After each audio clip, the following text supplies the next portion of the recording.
इसके अंदर हमारे फर्स्ट एग्जांपल में हमें सबसे पहले एक वृत्त और y बराबर साइन एक्स के मध्य घिरा हुआ फर्स्ट क्वाड्रेंट का क्षेत्रफल ज्ञात करना है। दिए गए वक्र सबसे पहले है वृत्त, जिसको नाम देते हैं समीकरण नंबर 1, जिसका केंद्र होगा मूल बिंदु पर और रेडियस की वैल्यू बन जाएगी पाई। और दूसरा है हमारे पास एक स्टैंडर्ड वक्र y बराबर साइन एक्स, जिसको नाम देते हैं समीकरण नंबर 2 का अनुरेखण करने पर, जिसके अंदर पहले हमने बनाया है वृत्त को, जिसके अंदर ये वाला बिंदु बन जाएगा पाई कोमा 0 और ये वाला बिंदु बनेगा माइनस पाई कोमा 0, जो कि सर्कल की हो जाएगी रेडियस। अब यदि हम साइन एक्स के वक्र की बात करें तो वह मूल बिंदु से होकर जाएगा और साथ में इन बिंदुओं से होकर भी गुजरेगा, जिसका वक्र कुछ इस प्रकार होगा।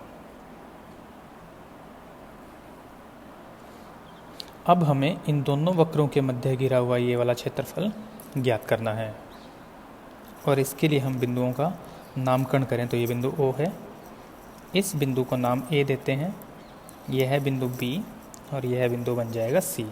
अतः हमारा अभिष्ट क्षेत्रफल होगा OABCO, जिसे ज्ञात करने के लिए पहले हम ये संपूर्ण क्षेत्रफल ज्ञात करेंगे, यानी कि क्षेत्रफल OBCO, और इसमें से ये नीचे वाला क्षेत्रफल घटा देंगे, यानी माइनस क्षेत्रफल OABO। अब बड़े वाले क्षेत्रफल को ज्ञात करने के लिए आयताकार पट्टियाँ बनाते हैं, जो कि x अक्ष पर ही आएंगी, और इसी प्रकार यदि हम छोटे वाले क्षेत्र को ज्ञात करने के लिए आयताकार पट्टियाँ बनाएं तो वह भी हमें x अक्ष पर मिलने वाली हैं।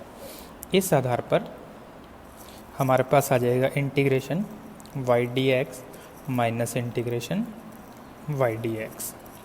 अब ऐसी पट्टियों का योग होगा O से लेकर B तक, जिसमें O के कोऑर्डिनेट हैं 0 0, जबकि B के कोऑर्डिनेट हैं पाई कोमा 0। इस आधार पर इन दोनों ही इंटीग्रेशन की लिमिट बन जाएगी 0 से लेकर पाई तक। अब बड़े क्षेत्र में पट्टियों का दूसरा सिरा जा रहा है समीकरण नंबर 1 वाले वृत्त पर, इसलिए हम y का मान लिखने वाले हैं वृत्त से। इसी प्रकार दूसरे क्षेत्र में पट्टियों का दूसरा सिरा जा रहा है साइन एक्स वाले वक्र पर, इसलिए हम y का मान लिख रहे हैं साइन एक्स से।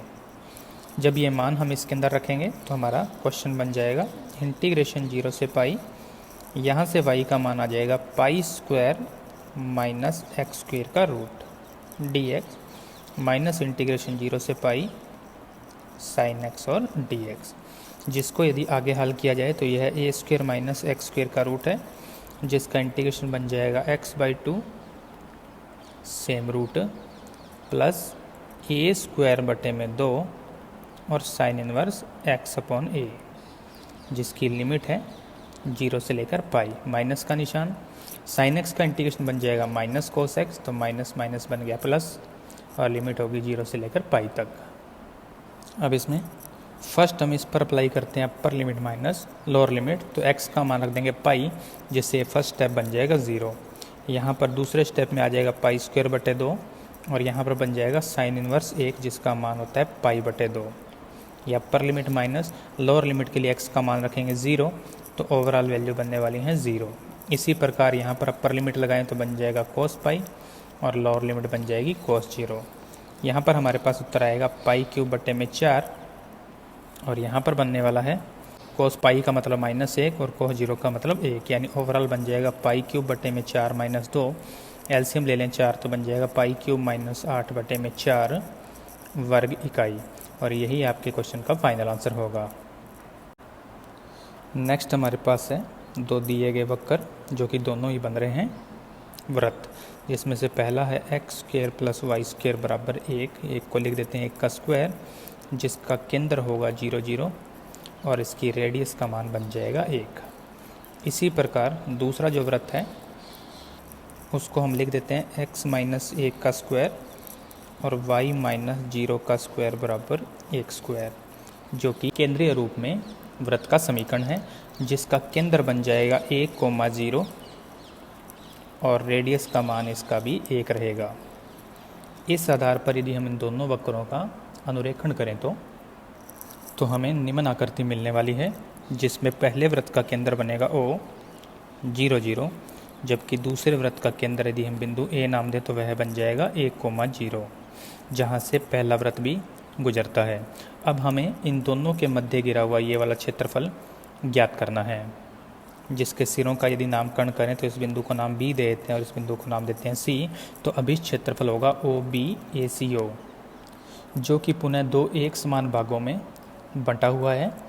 अतः हम किसी एक भाग का क्षेत्रफल ज्ञात करके उसका 2 से गुणा कर देंगे। तो यह अभी क्षेत्रफल बन जाएगा 2 गुणा में क्षेत्रफल OBAO। अब इस क्षेत्रफल को ज्ञात करने के लिए हम बिंदु B और C से गुजरने वाली y अक्ष के समांतर एक सारेखा खींचते हैं, जो कि मान लेते हैं x अक्ष को बिंदु D पर प्रतिच्छेद करती है। इसलिए ये ऊपर वाला क्षेत्रफल पुनः 2 भागों में बढ़ जाएगा, OBDO और ABDA। इस आधार पर हमारे पास आ जाएगा 2 गुणा में क्षेत्रफल OBDO और प्लस में आ जाएगा क्षेत्रफल ABDA। अब इन दोनों क्षेत्रफल को ज्ञात करने के लिए हम आयताकार पट्टियाँ लेंगे, जो कि हमें x अक्ष के ऊपर आकर मिलने वाली हैं। और इन क्षेत्रों को ज्ञात करने के लिए आयताकार पट्टियों का योग होगा O से D तक और D से A तक, जबकि हमें बिंदु D का x कोऑर्डिनेट हम ज्ञात नहीं है। और B, D और C के x कोऑर्डिनेट एक समान होंगे, क्योंकि यह एक ही y अक्ष के समांतर सहरेखा के ऊपर उपस्थित हैं। अतः हम B और C का x कोऑर्डिनेट ज्ञात करने वाले हैं, जो कि इन दोनों वक्रों का प्रतिच्छेद बिंदु होगा। और इसके लिए हम समीकरण 1 में से y² का मान समीकरण 2 में रखते हैं, जिससे हमें मिलेगा x - 1 का स्क्वायर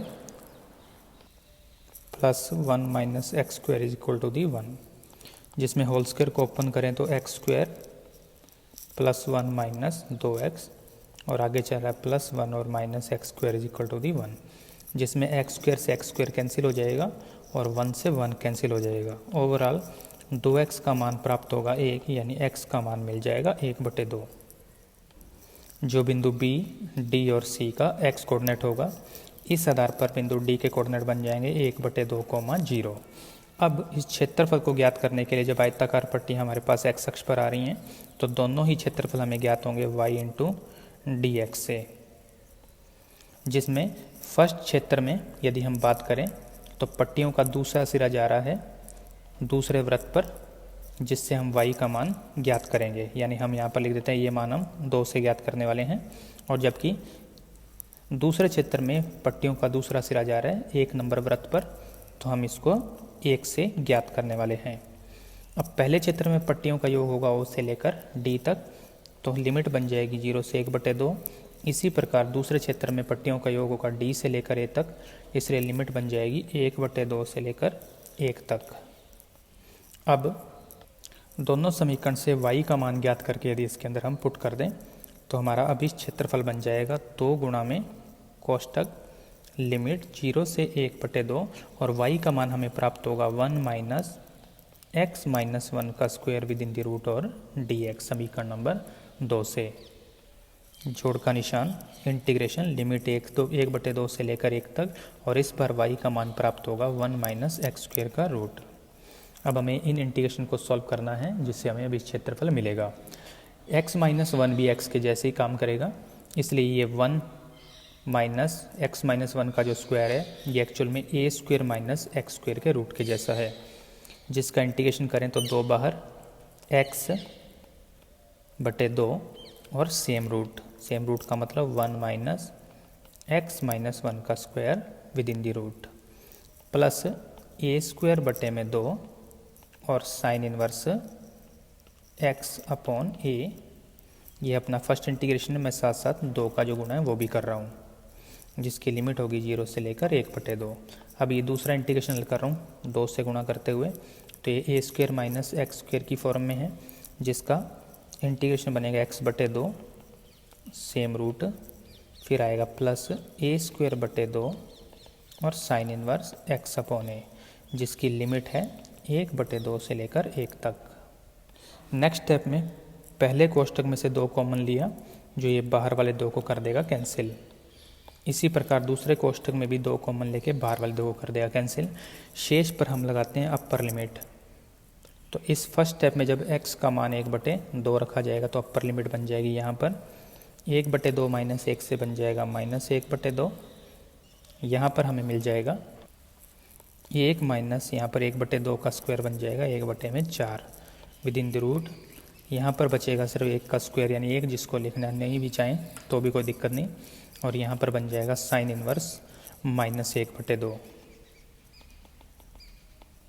ये बन चुकी है अपर लिमिट फर्स्ट से माइनस लोअर लिमिट का मतलब x का मान रखा जाएगा 0, जिससे यहाँ पर बचेगा -1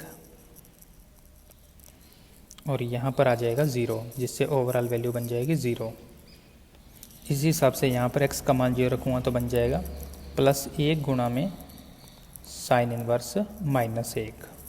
अब इसकी बारी जिसमें हम पहले अपर लिमिट रखते हैं x का मान 1, जिससे ये वाला पद बनेगा 0 और ये वाला पद बन जाएगा 1 और साइन इनवर्स 1। साइन इनवर्स 1 का मतलब बन जाएगा π/2 माइनस लोअर लिमिट के लिए x का मान रखा जाएगा 1/2, तो यहाँ पर बनेगा 1/2 और यहाँ पर आ जाएगा 1 माइनस 1/2 का स्क्वायर यानी 3/4 का रूट। इसके साथ साथ जब यहाँ मान रखा जाएगा तो बन जाएगा +1 और साइन इनवर्स 1/2। नेक्स्ट स्टेप में एक एक करके सॉल्व करें तो आएगा -1/2, 3/4 का रूट यानी √3/2 और यहाँ पर आ जाएगा -π/6, जिससे हमारा फर्स्ट स्टेप बन जाएगा -1/2 इंटू √3/2 और माइनस आ जाएगा π/6। नेक्स्ट ये वाला पद 0, यहाँ पर आ जाएगा -π/2, जिसका माइनस से गुणा होगा तो बन जाएगा प्लस का π/2। इसी प्रकार यहाँ पे लिखा हुआ है प्लस का π/2, तो यहाँ पर लिख देते हैं प्लस π/2। नेक्स्ट स्टेप में इस पद को हल करना है माइनस से गुणा करते हुए, तो हमारे पास आ जाएगा -√3 बटे में आ जाएगा 4 और माइनस में आ जाएगा π/6। अब एक एक करके इनको हल करते हैं। यदि हम पहले इन पर ध्यान दें तो इन दोनों का योग बन जाएगा π, और अब यदि इन पर ध्यान दें तो हमें प्राप्त होगा -π/3। ये वाले दोनों पद एक जैसे हैं तो दोनों का योग बन जाएगा -√3/2। ओवरऑल यदि इसको और हल किया जाए तो इन दोनों पदों का अंतर एलसीएम लेके बन जाएगा 2π/3 और आगे चल रहा है -√3/2 वर्ग इकाई, और यही आपके क्वेश्चन का फाइनल आंसर होगा। नेक्स्ट क्वेश्चन में दिए गए वक्र हैं जिनका अधुरेखण करने पर, जिसमें पहले हम y बराबर sin x का वक्र खींच रहे हैं, जो कि कुछ इस प्रकार बनेगा क्योंकि यह मूल बिंदु से होकर गुजरता है। इसके बाद हम y बराबर cos x वाला वक्र बनाते हैं जो कि कुछ इस प्रकार होकर जाएगा। अब हमें y अक्ष और 0 से π/2 के मध्य गिरा हुआ क्षेत्रफल ज्ञात करना है। यदि आप ध्यान देंगे तो y अक्ष यहाँ पर है, अतः इन दोनों वक्रों के मध्य गिरा हुआ ये वाला क्षेत्रफल हम लोगों को ज्ञात करना है। इसके लिए हम बिंदुओं का नामकरण करें तो यह मूल बिंदु, इसको नाम A देते हैं और इस बिंदु को नाम देते हैं B। अतः अब इस क्षेत्रफल होगा OABO। अब इस क्षेत्रफल को ज्ञात करने के लिए हम बिंदु B से y अक्ष के समानांतर एक रेखा खींच रहे हैं, जो मान लेते हैं कि x अक्ष को बिंदु C पर प्रतिच्छेद कर रही है। अब हम इस क्षेत्रफल को ज्ञात करने के लिए पहले ये पूरा क्षेत्रफल ज्ञात करेंगे, यानी कि हम ज्ञात करने वाले हैं क्षेत्रफल OABCO, और उसमें से नीचे वाला क्षेत्रफल हम घटा देंगे यानी माइनस क्षेत्रफल OBCO। और अब इन क्षेत्रफलों को ज्ञात करने के लिए हम आयताकार पट्टियाँ लेंगे, पूर्व की भांति ये x अक्ष पर ही लेनी है, और दोनों ही क्षेत्रों के लिए इन पट्टियों का योग होगा O से लेकर C तक, जिसमें O के कोऑर्डिनेट हैं 0,0, जबकि C का x कोऑर्डिनेट हमें ज्ञात नहीं है। वह हम इन दोनों वक्रों के प्रतिच्छेद बिंदु B के x कोऑर्डिनेट से ज्ञात करें, क्योंकि B और C का x कोऑर्डिनेट एक समान होगा। और उसके लिए हम इन दोनों वक्रों को प्रतिच्छेद बिंदु के लिए हल करेंगे, यानी y और y के मान हमारे पास हैं, तो हम दोनों को यदि इक्वल रखें तो हमारे पास आ जाएगा sine x is equal to the cos x. जब कोस का भाग लगाऊं तो टेन एक्स का मान बन जाएगा 1, और हम जानते हैं कि टेन का मान 1 होता है 45 डिग्री पर, तो एक्स का मान बन जाएगा पाई बटे में 4, जो कि बिंदु सी का एक्स कोऑर्डिनेट होगा। अब ये दोनों ही क्षेत्रों में आयताकार पट्टियाँ जब हम एक्स अक्ष पर ले रहे हैं तो हमें यूज़ करना है वाई डी एक्स को। फर्स्ट और सेकंड एरिया दोनों ही पट्टियों का योग करना है ओ से लेकर सी तक, इसलिए लिमिट बन जाएगी 0 से पाई बटे 4 तक। अब जब हम फर्स्ट एरिया ज्ञात करेंगे तो आयताकार पट्टियों का दूसरा से आ जा रहा है वक्र y बराबर कोस एक्स पर, तो हम इसमें y का मान यूज़ करने वाले हैं कोस एक्स से। और इसी प्रकार दूसरे क्षेत्र में आयताकार पट्टियों का दूसरा सिरा जा रहा है साइन एक्स पर, तो हम y का मान यूज़ करने वाले हैं साइन एक्स से। जब ये मान रखेंगे तो हमारे पास क्वेश्चन बन जाएगा लिमिट 0 से पाई बटे 4 और आ जाएगा cos x dx minus integration limit 0 से पाई बटे 4 और y के स्थान पर आ जाएगा sin x और dx। दोनों इंटीग्रेशन को यदि सॉल्व करें तो cos x का इंटीग्रेशन बन जाएगा sin x, लिमिट आ जाएगी 0 से पाई बटे 4 माइनस साइन का इंटीग्रेशन बन जाएगा माइनस कोस, माइनस माइनस कर दिया प्लस, लिमिट बन जाएगी 0 से पाई बटे 4। अब यूज़ करते हैं upper limit minus lower limit, तो बन जाएगा साइन पाई बटे 4 माइनस साइन 0, और दूसरे में बन जाएगा कोस पाई बटे 4 माइनस कोस 0, जिससे इसके मान बनेंगे 1/√2, 1/√2 और माइनस 1, क्योंकि साइन 0 का मान होगा 0। इन दोनों को यदि हल करूं तो बन जाएगा 2/√2 और आगे माइनस 1, जिसको हल करने पर हमें प्राप्त होगा √2 माइनस 1 वर्ग इकाई, और यही आपके क्वेश्चन का फाइनल आंसर होगा। नेक्स्ट हमारे एग्जाम्पल में हमें दो वक्र दिए गए हैं लेकिन वह असमीकाओं के रूप में हैं। तो पहले हम इनको इक्वल करेंगे तो हमें एक वक्र मिल जाएगा, और दूसरी बार जब इनको इक्वल करेंगे तो हमें दूसरा वक्र मिल जाएगा। इसलिए दिए गए वक्र जिसमें से फर्स्ट बन जाएगा x² बराबर y, या हम कहें y is equal to the x², जिसको नाम देते हैं समीकरण नंबर 1, और यह पैराबोला x² इक्वल 4ay का जैसा है, जिसमें a का मान हो जाएगा 1/4। दूसरा वक्र बन जाएगा हमारे पास एक सररेखा जो कि बन जाएगी y बराबर x, यह मूल बिंदु से गुजरने वाली सररेखा है जिसका रूप y बराबर mx है। का अनुरेखण करने पर हमें निम्न आकृति मिलने वाली है, जिनके द्वारा घिरा हुआ ये क्षेत्रफल हम लोगों को ज्ञात करना है। हालांकि इस क्वेश्चन में जब हम लोग फर्स्ट असमयिकी की बात करते हैं तो ये इस क्षेत्र की बात कर रहा है, यानी हमें पैराबोला के अंदर वाला क्षेत्र चाहिए, और जब हम लोग इस असमयिकी की बात करेंगे तो हमें इस नीचे वाले क्षेत्र की आवश्यकता होगी, जिससे इन दोनों असमयिकाओं का उपबेनिश क्षेत्र हमें ये वाला मिलने वाला है। अब हम लोग असमयिकाओं से घिरे क्षेत्र को ज्ञात करने के लिए सिरों का नामकरण करते हैं O, A, इस बिंदु को नाम देते हैं B। अतः हमें अभिष्ट क्षेत्रफल चाहिए OABO, जिसको ज्ञात करने के लिए हम बिंदु A से y अक्ष के समानांतर एक सररेखा खींचेंगे और मान लेते हैं कि वह x अक्ष को बिंदु C पर प्रतिच्छेद करती है।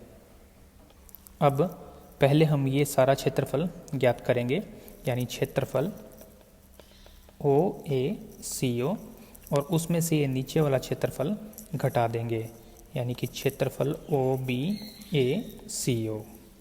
दोनों ही क्षेत्रफल को ज्ञात करने के लिए हम आयताकार पट्टियाँ लेंगे x अक्ष पर,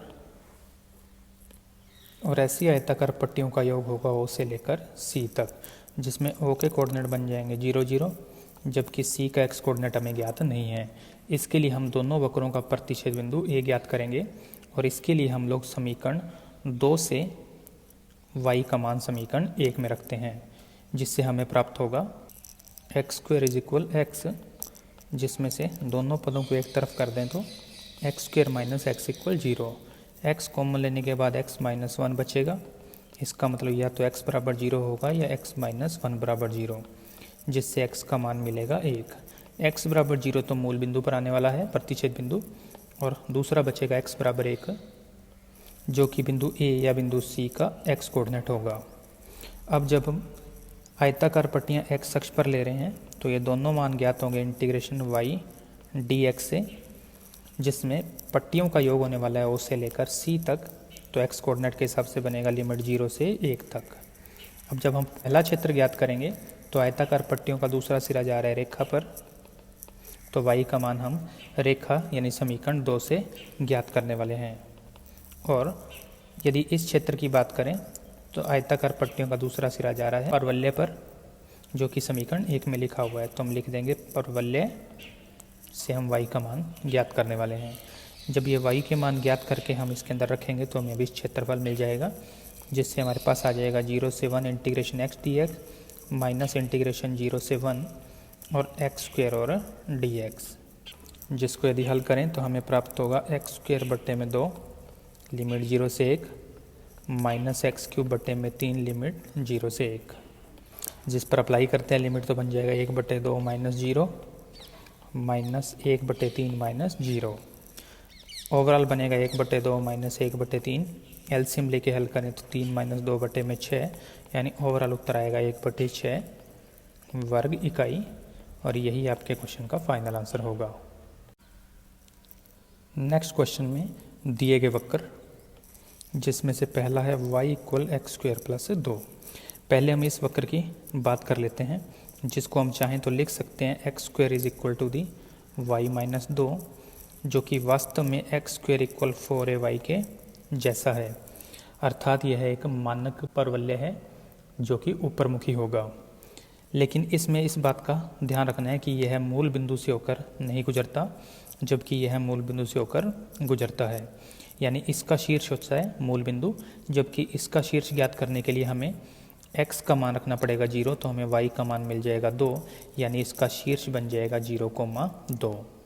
अतः हम इसके बारे में लिखेंगे कि एक्स स्क्वेयर इक्वल 4ay के जैसा तो है, लेकिन इसका शीर्ष कहाँ पर बना देना हमें 0,2 पर। फिर हमारे पास है एक रेखा y बराबर x जो कि मूल बिंदु से होकर गुजरती है। फिर हमें दे रखा है x बराबर 0 जो कि y अक्ष का समीकरण होता है, और फिर हमें एक सरेखा दे रखी है x बराबर 3 जो कि y अक्ष के समानांतर एक सरेखा होती है। का अनुरेखण करने पर सबसे पहले इस वक्र को खींचते हैं इसके आधार पर, लेकिन शीर्ष रखेंगे y अक्ष पर बिंदु 0,2 पर। यदि यहाँ पर वह बिंदु उपस्थित हो तो यह वक्र कुछ इस प्रकार ऊपरमुखी बनेगा। इसके बाद दूसरी सरलेखा लेते हैं y बराबर x जो कि मूल बिंदु से होकर गुजरेगी, लेकिन यह इस वक्र को प्रतिच्छेद नहीं करेगी।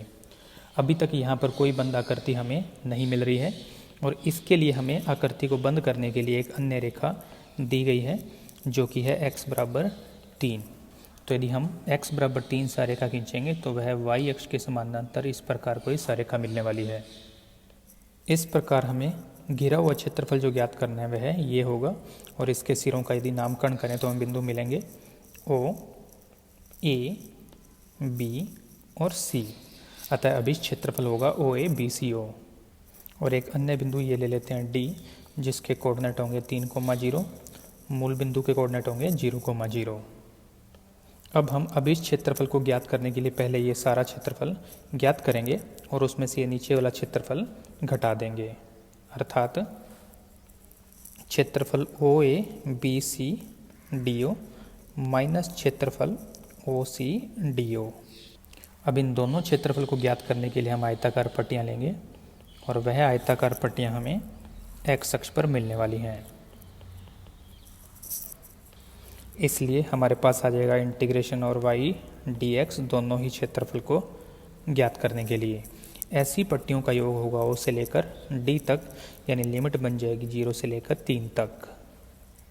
अब फर्स्ट एरिया ज्ञात करने के लिए पट्टियों का दूसरा सिरा बन जाएगा y बराबर एक्स स्क्वेयर प्लस 2 पर, जो कि हमने समीकरण 1 में लिखा है, यानी हमें यहाँ से y का मान ज्ञात करना है।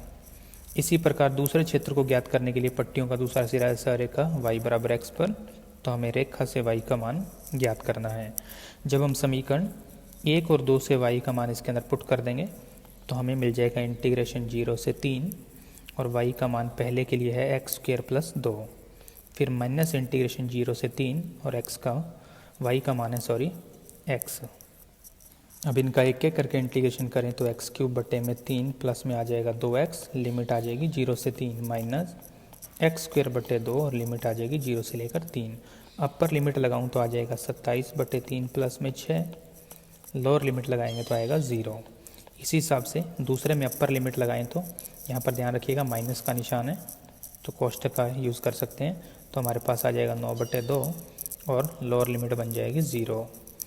ओवरऑल यहाँ पर हमारे पास आ जाएगा 9 प्लस 6 और दूसरे पद से आ जाएगा 9 बटे 2, जिससे ओवरऑल बन जाएगा 15 माइनस 9 बटे 2। एलसीएम लेके सॉल्व करेंगे तो हमें प्राप्त होगा 21 बटे 2 वर्ग इकाई, और यही आपके क्वेश्चन का फाइनल आंसर होगा। इस प्रकार आपके विविध के जो एग्जाम्पल हैं वो भी पूर्ण होते हैं। अगले वीडियो के साथ जल्दी मुलाकात होगी। धन्यवाद।